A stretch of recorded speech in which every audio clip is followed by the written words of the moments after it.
Y'a quelqu'un? Ah, thanks for being here. I wasn't sure you'd come back given how intensive last week's lesson was, but I have good news for you.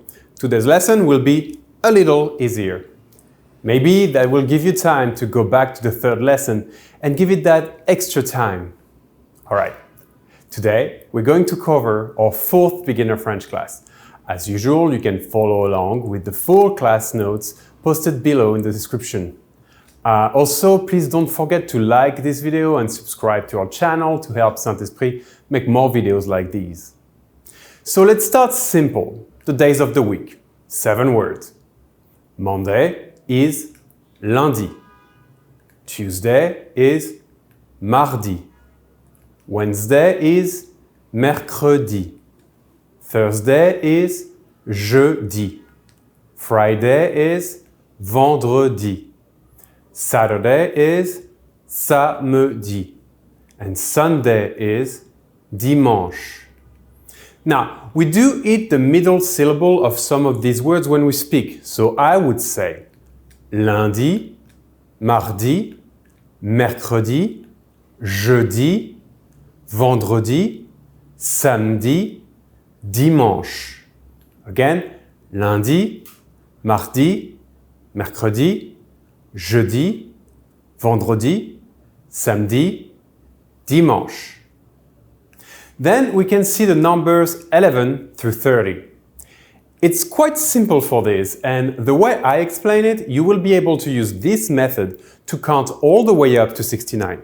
First, we have to learn the words for the number 11 through 16. 11 is 11. 12 is 12. 13 is 13. 14 is 14. 15 is 15. And 16 is 16. Again, 11, 12, 13, 14, 15, 16. After this, we will need to make use of our pronunciation guide for the numbers 1 through 10 from lesson 3. So feel free to jump back on it later to practice more. But for 17, we say the French word for 10 and 7. So we say 17. For 18, we say 10, 8. So we say 18. For 19, we say 10, 9. So we say 19. Okay? And once we get to 20 and all the way to 69, we will say the word for the decade, meaning the word for 20, 30, 40, 50, and 60. And we will say and 1 in French for all the first one, and then we'll just say 2, 3, 4, etc. Let's show this in practice with the numbers 20 through 30. So the number 20 in French is 20, with GT in the end, but pronounced exactly like the French word for wine, vin. Don't be bothered by the G and T in the end, they're silent. But that T in the end will be pronounced between 21 and 29. I'll show you that. So as I said, the number 21 will be said in French 20 and 1. So we say 21. 21. And after that, it's straight up saying every number up to 9 after the number 20 in French. So 22 is 22. 23 is 23. 24 is 24. 25 is 25. 26 is 26. 27 is 27. 28 is 28. 29 is 29. And 30 is 30. You will be able to continue counting this way all the way up to 69 by learning the words for 40, 50, and 60. 31 will be 30 et 1. 32 will be 32, etc. Now, with that out of the way, let's do some grammar. You will remember that in lesson 2, we learned a cheat key or cheat sheet, but it's hard for me to pronounce that correctly, so let's just say cheat key. So we learned the cheat key to conjugate all regular verbs of the first group in the present. The way we did it was to isolate the root of the verb and to add the regular endings of the first group. Today, we will learn how to do this with regular verbs of the second group, the verbs whose infinitive ends in IR. So we need to take the infinitive form of a regular verb of the second group, that is, the non-conjugated form of the verb. We will use the verb finir, which means to finish. Remember that I said we could identify these verbs by the ending of their infinitive form. Here you can see the ending is indeed IR. The letters before that are called the root. Again, we need to be able to identify the root of a verb. Here, for example, it is FIN. We will first add this root right after each subject pronoun, like this. Je fin. Tu fin. Il fin. Nous fin. Vous fin. Il fin. Next, you will need to learn the endings of the regular verbs of the second group in the present tense.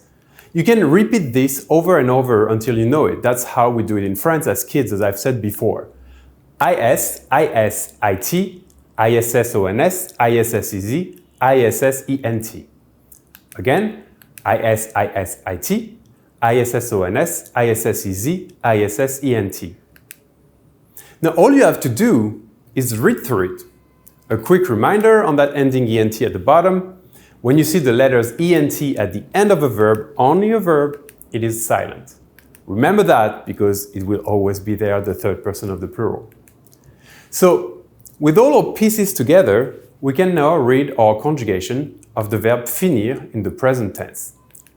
Je finis, tu finis, il finit, nous finissons, vous finissez, ils finissent. You can try to apply this same key to the verb choisir, which means to choose, knowing that you can add a direct object after each of these verbs, meaning you can finish a or the something, or you can choose a or the something. For example, you can make these following sentences or any you would like. Je choisis un livre means I'm choosing a book. Je finis le poisson. I finish the fish. Je finis un livre. I'm finishing a book. Whether you choose to use a definite or indefinite article is the same in French or in English here. Be creative and post in the comment a sentence with these verbs. Maybe try, I'm finishing the video. Now, from time to time, we will also see irregular verbs, like when we saw the verb aller last week. Today, we will see two irregular verbs of the second group that behave the same in terms of conjugation. The verb sortir, which means to exit or to come out, and the verb partir, which means to leave. Because they are irregular, we will just learn them as is. The verb partir, to leave, is conjugated in the present tense. Je pars, tu pars, il part, nous partons, vous partez, ils partent. Again, je pars, tu pars, il part, nous partons, vous partez, ils partent. The verb sortir, to exit, is conjugated in the present tense like this. Je sors, tu sors, il sort, nous sortons, vous sortez, ils sortent. Again, je sors, tu sors, il sort, nous sortons, vous sortez, ils sortent. You can see that these two verbs behave the same way in the way they are conjugated, even though they are irregular. This is why we learn them together. I also explained in the notes how you can use some of the prepositions we learned last week to say, for example, I'm leaving from Paris or I'm coming out of the office. So make sure to download them below and go through them carefully. Finally, we learned that our conjugated verbs have moods, not mood swings, but different moods. For example, when I say something like, the dog eats, I indicate what is happening. So this is the indicative mood. Today, we are also learning about the interrogative mood, which basically means how to turn a sentence into a question, and the negative mood, which basically means how to turn a sentence into a negation. For the interrogative mood, how to turn a regular sentence into a question, there are three ways. First, the oral way is to just raise your voice in the end. This is more for oral French, but you'll hear it a lot. Just like in English, I can say, you're eating, or I can say, you're eating. So in French, we could say, tu manges, which is an indication, or a question, tu manges? The second way, which is my favorite because it's the easiest one and everyone uses it, is to just add est-ce que in front of any sentence. This means that for our sentence, tu manges, we can just turn it into a question by saying, est-ce que tu manges? This will work with most sentences, even complicated ones.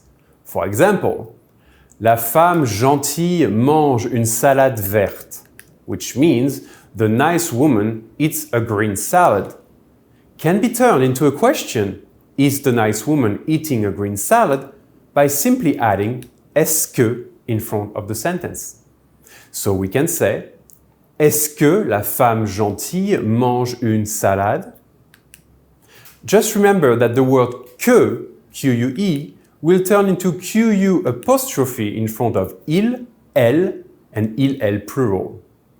So il mange will become est-ce qu'il mange, and not est-ce que il mange. The third way to make a question is a form that is a little more complicated, but that you need to learn in case you run into it. It is a subject and verb inversion. At first sight, it's pretty easy. You take your verb and your subject and you invert them with an hyphen in the middle.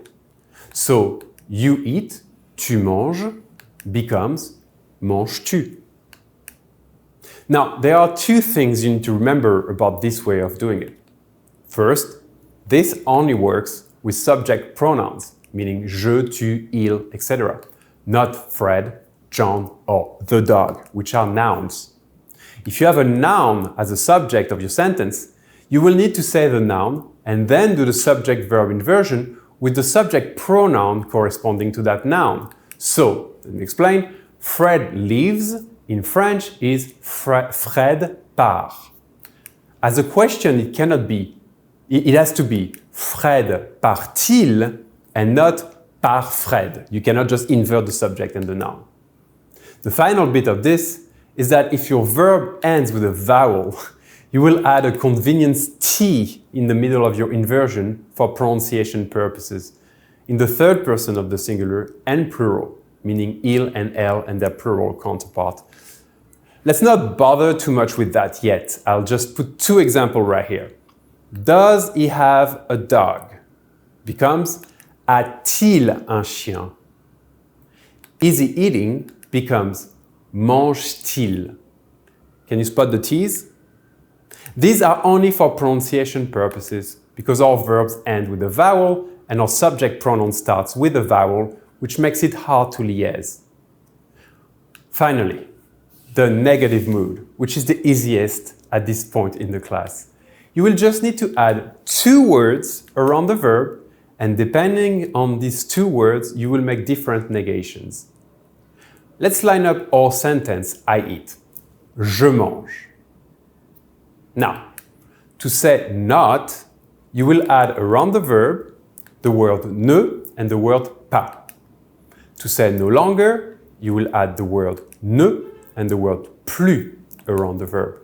To say never, you will add the word ne and the word jamais around the verb. So, I don't eat becomes je ne mange pas. I no longer eat becomes je ne mange plus. I never eat becomes je ne mange jamais. You may hear French people removing that ne when they speak, but the correct rule is that it should be here, at least in written French. There's more examples and explanations in the notes below, so feel free to practice turning sentences into negations. We made it. This is the end of our first lesson. I hope I didn't lose you on the way. Trust me, the first lessons are the hardest, but once you get the hang of it, it will all make sense faster and faster as we go along.